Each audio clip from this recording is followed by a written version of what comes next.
Hey, what's up? I am author Jonathan Fink, and this is my free audiobook series.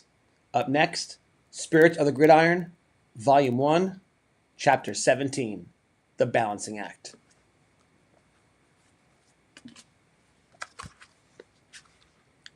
Beck Jordan didn't sleep anymore.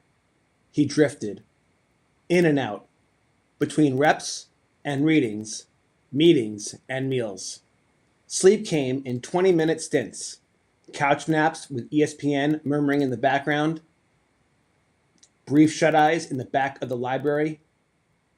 He lived in a haze, a blur of alarm clocks, group chats, protein shakes, whistles, whiteboards, chemistry notes, Madison's laughter, Sigma Pi Mu rituals, football, school, Madison, brotherhood, repeat.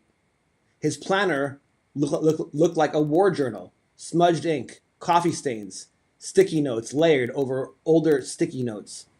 Every sliver of free time was sacrificed to some new obligation.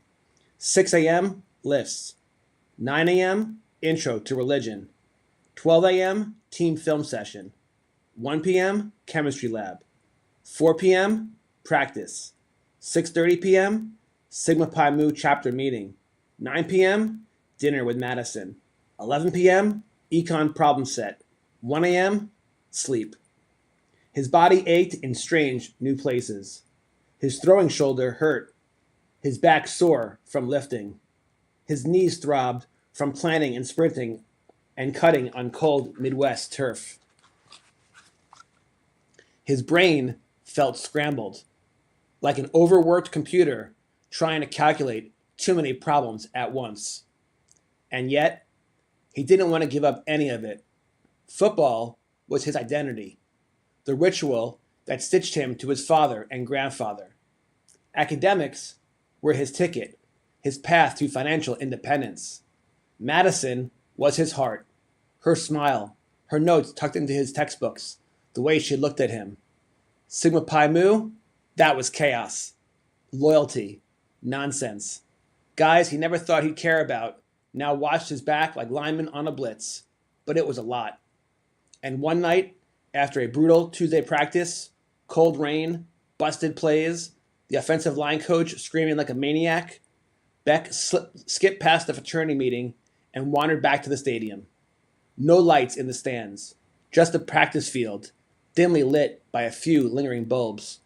He walked to the 50-yard line, still in cleats and undershirt, helmet in hand. He sat down, alone. The turf smelled like rubber and sweat. The world felt quiet for the first time in weeks. He pulled out his phone, thumb hovering over Madison's name. But he didn't text. He didn't know what to write. That he was tired? That he felt like he was living 5 lives at once? That some nights he dreamed of crashing planes and heard his grandfather's voice? No, he needed silence. Beck tilted his head down, closed his eyes, and began to meditate.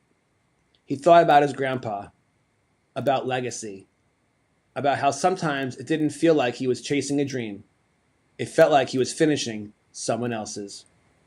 There were moments, usually late at night, when Beck wondered if his life even belonged to him, or if he was just fulfilling a prophecy dreamed up by his football-obsessed father, living out a destiny that started long before he was born. Sometimes he wished life had a playbook, a laminated sheet of options, reads, and routes, a way to know when to check down, when to scramble, and when to just throw the damn ball away. But there wasn't. There was only this: faith, effort, heart, and hope that somewhere down the road, the pieces would come together. Beck sat at midfield, breathing in the crisp Iowa night, the turf beneath him, the stars above, the war for college football, soul raging in secret, the grind of a season pushing forward, and somewhere, just beyond the veil, the football gods watched. They saw his exhaustion. They saw his fire. They saw his soul. and they knew this kid was the one.